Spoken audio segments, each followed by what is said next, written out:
There are thousands of brands which make up the American food industry, and that means Americans are presented with hundreds of thousands of food choices.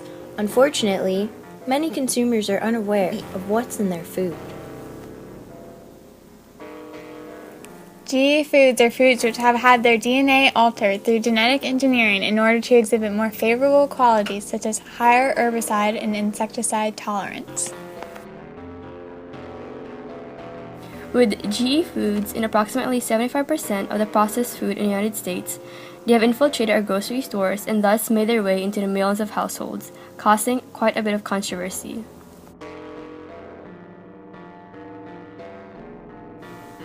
GE defenders claim that genetically engineered seeds produce a greater yield than conventional seeds, have a higher nutritional value, and help the environment. But that isn't exactly true. Okay, you have to buy the seed, and then you burn off the field with this chemical called glyphosate, which is now in the public, but they keep updating the Roundup brand.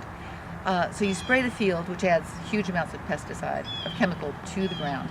And then you let the plant come up, and you spray it again because that plant is going to be resistant to the chemical, but all the weeds and other things. So while the idea initially of a chemical-resistant plant was to decrease the amount of chemicals in the environment, it actually has increased it. And we have an obesity problem. And obesity has been tied to corn syrup.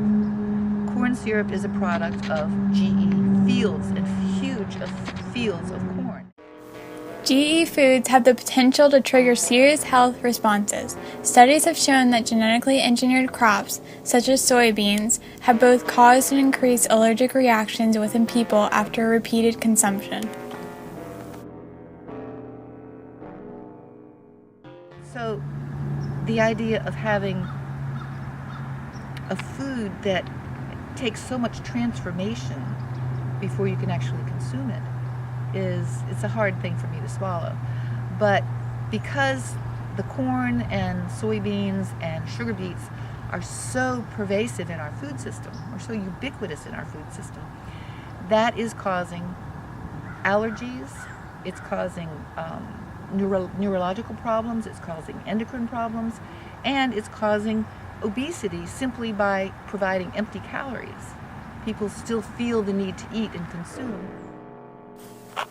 In a 2012 French study, mice were fed genetically modified corn for 1 year and were found to be more likely to develop tumors. With these effects on mice, what will happen to humans?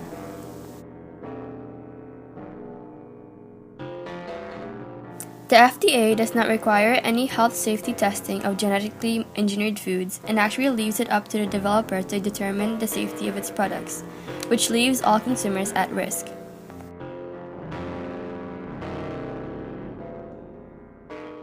There are countries that will not take our food because it can't be proven to be GE-free or GMO-free. Because there are nations that are more aware and more cautious. Due to the lack of health safety testing requirements, there's been a push for a mandatory labeling of genetically engineered foods.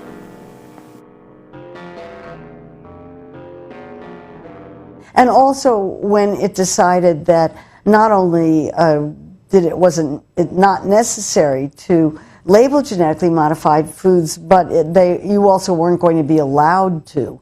And I was a consumer representative on the committee. They didn't listen to the consumer representatives. We warned the FDA at the time, and this was now 20 years ago, that if they didn't label genetically modified foods, there would be a consumer backlash against them, because consumers would wonder what they were trying to hide. We're protecting intellectual property of corporations, but not really protecting people from corporations' intellectual property. So I would like to see the laws changed, particularly in the area of labeling anything that has a genetically engineered product in it. The way that we as individuals can do it is to be in touch with our legislators, write to them. You know, there's one thing to click on a link and say, I support this petition, or call them even, and ask to speak to their agricultural person. Then we can help to change those laws. so, Congress, Americans have the freedom of speech, religion, and press. But without labeling, Americans lack the knowledge of what is in their food, thus limiting their freedom of choice.